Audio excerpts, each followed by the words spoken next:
US bonds.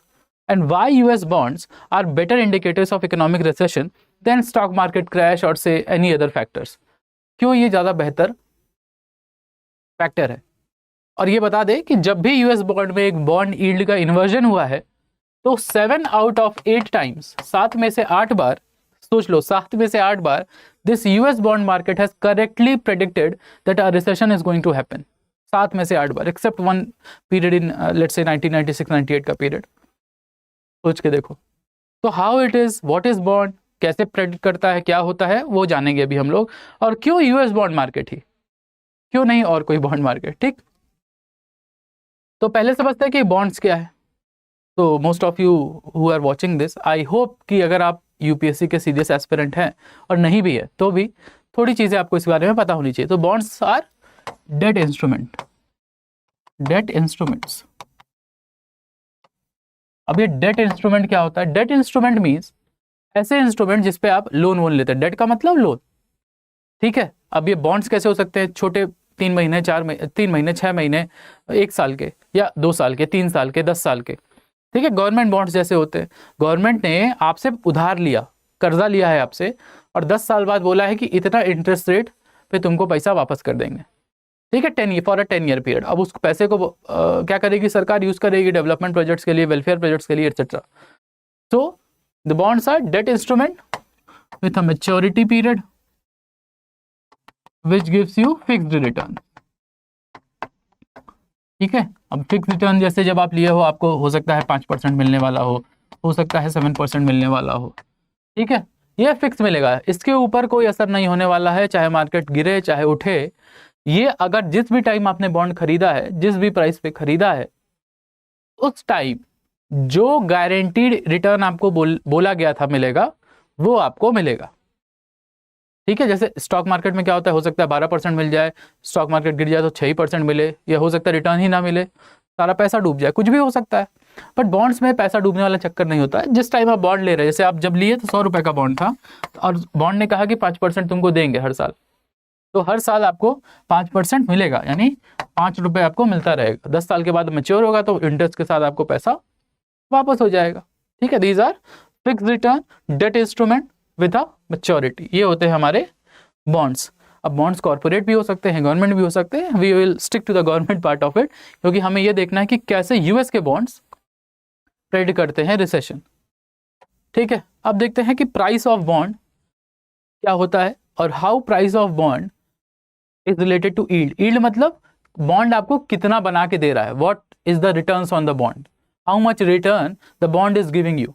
तो कैसे price of bond yield bond से कनेक्टेड है, और कैसे demand supply price of bond को इफेक्ट करती है, ठीक है. थोड़ा ध्यान से सुनना.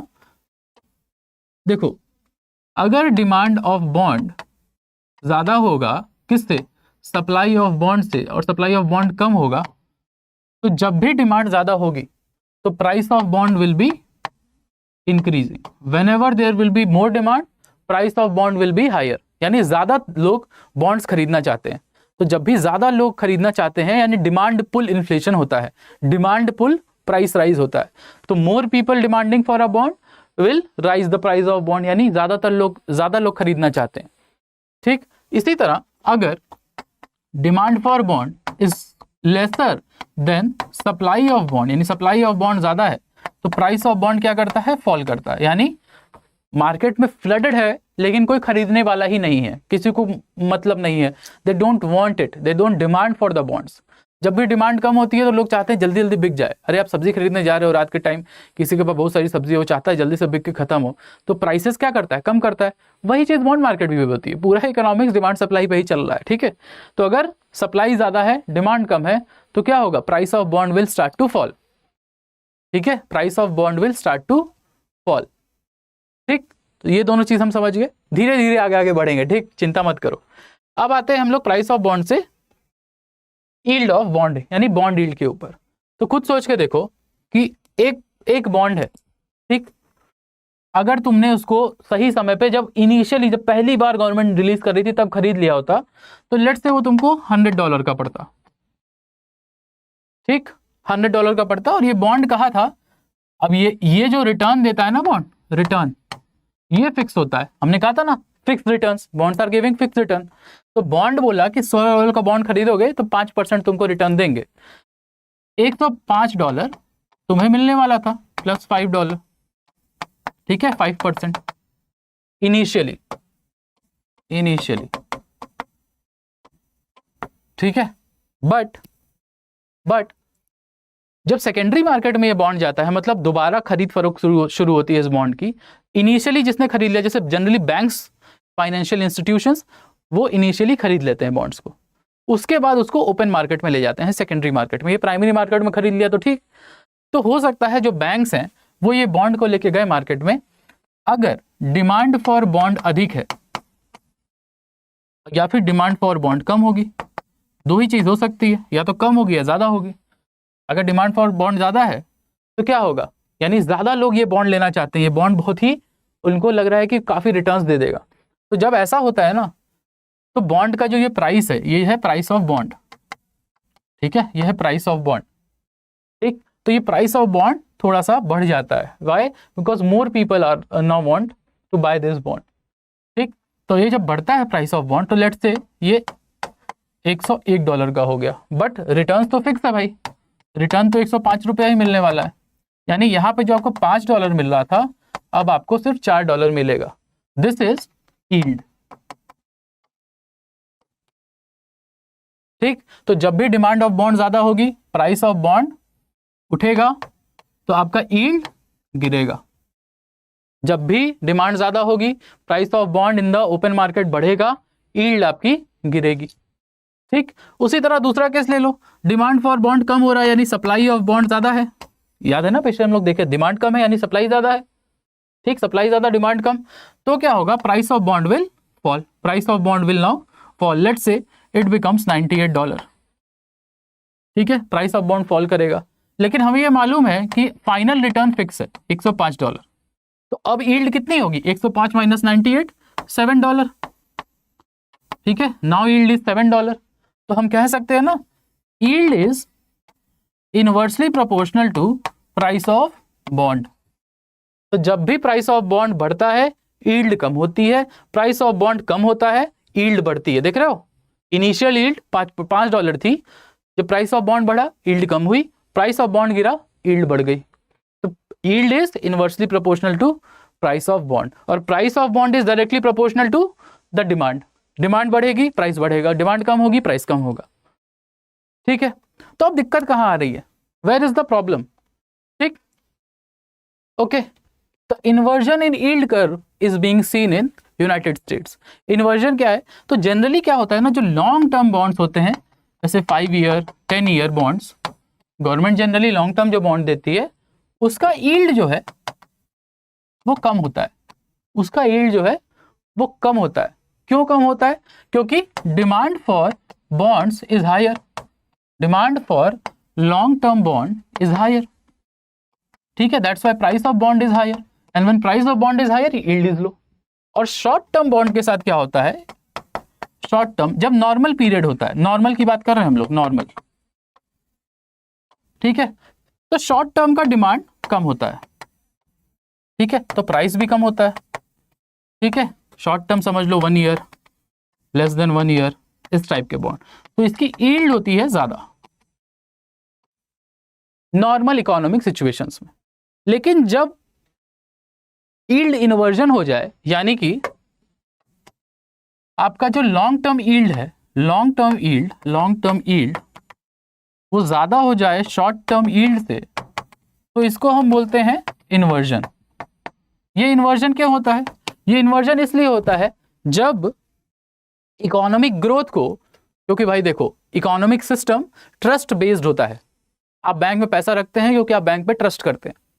तो अगर आप इन्वेस्टर्स को या सिटीजन्स को या इन्वेस्टर्स को ये लग रहा है कि फ्यूचर में जाके आज से 5 साल 10 साल के बाद इकोनॉमिक ग्रोथ ज़्यादा नहीं होगी, तो लोग क्या करते हैं, लॉन्ग टर्म बॉन्ड्स को बेचना शुरू करते हैं कि हमको नहीं लगता कि 10 साल के बाद यूएस इकोनॉमी बहुत अच्छा परफॉर्म करेगी। अब वो ट्रेड वॉर्स की वजह से हो या जिस भी वजह से हो, तो लोग बॉन्ड बेचना शुरू करते हैं। तो अगर लॉन्ग टर्म बॉन्ड बेचना शुरू करेंगे तो supply of long term bond will increase and demand will decrease.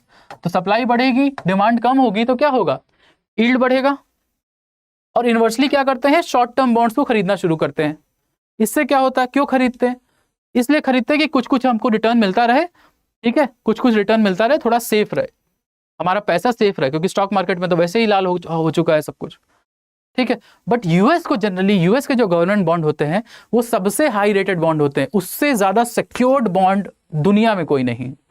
तो अगर यूएस जैसी कंट्री में जहां लॉन्ग टर्म बॉन्ड में इन्वेस्टर्स पैसा तब लगाते हैं जब दुनिया भर में स्टॉक मार्केट गिर रहा होता है, अगर इन्वेस्टर्स को उस लॉन्ग टर्म बॉन्ड मार्केट के ऊपर भरोसा ही नहीं है, इसका क्या ये इंडिकेट क्या करता है, that investors are not trusting the US economy in the long run. If investors are not trusting the US economy in the long run, that is being shown in the inversion of the yield curve, क्योंकि long term का yield कम बढ़ गया है, क्योंकि लोग long term bond बेच रहे हैं और खरीदने वाला कोई नहीं। तो इसका मतलब है कि यूएस इकोनॉमी के ऊपर लोगों का भरोसा कम हो गया है। और ऐसा नहीं है कि ये ऐसा पहली बार हो रहा है, हमने कहा ना कि 8 में से 7 बार हिस्टोरिकली ऐसा प्रेडिक्ट किया जा चुका है। 1969 में जब ऐसा हुआ था, यील्ड इन्वर्जन हुआ था, तब 12 मंथ के बाद 12 मंथ के लैग से रिसेशन आया था। 1973 में भी यील्ड कर्व इन्वर्जन हुआ था, क्योंकि ऑयल क्राइसिस आई थी, तो 6 मंथ के लैग से रिसेशन आया था, ठीक है। एग्जांपल्स बहुत है। 2001 में आया था हमारा .com बबल, ठीक है, जब भाई .com internet companies fall down शुरू हुआ था। तो इस .com बबल में भी, .com बबल भी जब आया था तब भी यील्ड कर्व इन्वर्ट हुआ था, यानी लॉन्ग टर्म यील्ड बढ़ गई थी, शॉर्ट टर्म यील्ड गिर गई थी। तो जब ये हुआ था तब .com बबल भी 12 मंथ के लैग से रिसेशन ले आया था। 12 मंथ का लैग किस में था, यील्ड इन्वर्जन और रिसेशन आने में, यानी 12 महीने 6 महीने 1 से 1.5 साल के अंदर रिसेशन देखने को मिल जाता है, जब भी यूएस इकोनॉमी में यील्ड कर्व का इन्वर्जन होता है, यानी लॉन्ग टर्म यील्ड्स बढ़ जाती है।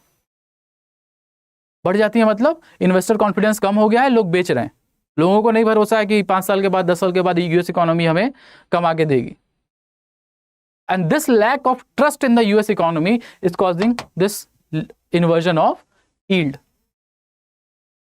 तो यही है हमारा आज का कॉन्सेप्ट, जो कि हमने सीखा है कि how yield inversion and how the bond market is a better indicator that a recession is coming than the stock market, क्योंकि स्टॉक मार्केट ऊपर नीचे होता रहता है, ठीक है, साल में 2 साल में 1 बार 2 बार।